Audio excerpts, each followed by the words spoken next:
വ്യക്തമായ കാഴ്ചയുമായി ജസൽ ഒപ്റ്റിക്കൽസ് എന്നും കൂടെയുണ്ടാകും. നാഷണലും ഇന്റർനാഷണലുമായിട്ടുള്ള എല്ലാ കമ്പനികളുടെയും ലെൻസും ഫ്രെയിമും ന്യായമായ വിലയ്ക്ക് ലഭിക്കുന്ന കൊച്ചിയുടെ സ്വന്തം optical showroom Jasal opticals. Jasal opticals, opposite TB hospital, Karuvelipady, Kochi. Cochin port employees ഓർഗനൈസേഷന്റെ നേതൃത്വത്തിൽ നടന്ന സാംസ്കാരിക സമ്മേളനം മുൻ MLA ജോൺ ഫെർണാണ്ടസ് ഉദ്ഘാടനം ചെയ്തു. കൊച്ചിൻ പോർട്ട് എംപ്ലോയീസ് ഓർഗനൈസേഷന്റെ സുവർണ്ണ ജൂബിലിയുടെ ഭാഗമായി നടന്ന സാംസ്കാരിക സമ്മേളനം മുൻ MLA ജോൺ ഫെർണാണ്ടസ് ഉദ്ഘാടനം ചെയ്തു. കഴിഞ്ഞ കുറേ കാലമായി നമ്മുടെ നാട്ടിൽ വന്നിട്ടുള്ള ഒരു പ്രത്യേകത, സംസ്കാരം എന്ന് പറഞ്ഞാൽ അത് കലയും സാഹിത്യവും മാത്രമാണ് എന്ന്. അതുകൊണ്ട് കലാകാരന്മാരെക്കുറിച്ചും സാംസ്കാരിക പ്രവർത്തനങ്ങളെക്കുറിച്ചും എന്ന് പറയുമ്പോൾ എഴുത്തുകാരെക്കുറിച്ചും മാത്രം പറയുക, അതാണ് സംസ്കാരമെന്നാണ്. യഥാർത്ഥത്തിൽ സംസ്കാരം എന്നുള്ളത് നമ്മുടെ എല്ലാം ജീവിതത്തെയാണ് അടയാളപ്പെടുത്തുന്നത്. നാം സംസ്കാരമുള്ളവരാണോ,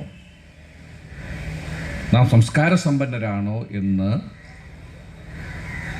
പരിശോധിക്കുന്നത്. ഇവിടെ മാക്സി സംസാരിച്ചപ്പോൾ കൊച്ചിയുടെ ചരിത്രത്തെക്കുറിച്ച് ചെറുതായിട്ടാണ് KJ മാക്സി MLA അധ്യക്ഷത വഹിച്ചു. കൊച്ചി തുറമുഖ ജീവനക്കാരുടെ ഏറ്റവും കരുത്തുറ്റ ഒരു സംഘടനയാണ് കൊച്ചിൻ പോർട്ട് എംപ്ലോയീസ് ഓർഗനൈസേഷൻ. ഇപ്പോൾ ഇവിടെ സ്വാഗതപ്രസംഗത്തിൽ നന്ദകുമാർ സാർ സൂചിപ്പിച്ചു, 50 വർഷം പിന്നിടുന്ന അവസരത്തിലാണ് ഒരു വർഷക്കാലം നീണ്ടു നിൽക്കുന്ന സുവർണ ജൂബിലി ആഘോഷങ്ങൾ സംഘടിപ്പിച്ചിട്ടുള്ളത്. ഇത് 25ാം വാർഷിക ആഘോഷം സഖാവ് പറഞ്ഞു. 25ാം വാർഷിക ആഘോഷിക്കുന്ന അവസരം ഇങ്ങനെ ആയിരിക്കില്ല.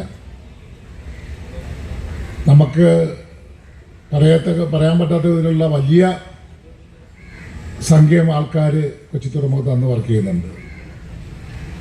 തുറമുഖത്തെ ജീവനക്കാരുടെ ഏറ്റവും വലിയ കരുത്തുറ്റ സംഘടനയായിരുന്നു. CD Nandakumar, PB Sivaprasad, MG Aji, KS Ramesh, KP Selvan, KE Sabu, KJ Antony എന്നിവർ സംസാരിച്ചു. സാംസ്കാരിക സമ്മേളനത്തിന് ശേഷം മലയാറ്റൂർ അഭിനയ കലാവതി അവതരിപ്പിച്ച ആരാണ് ഇന്ത്യക്കാർ എന്ന നാടകവും കൊച്ചിൻ കോയയും സംഘവും അവതരിപ്പിച്ച ഗസലും ഉണ്ടായിരുന്നു. News bureau, fort Kochi.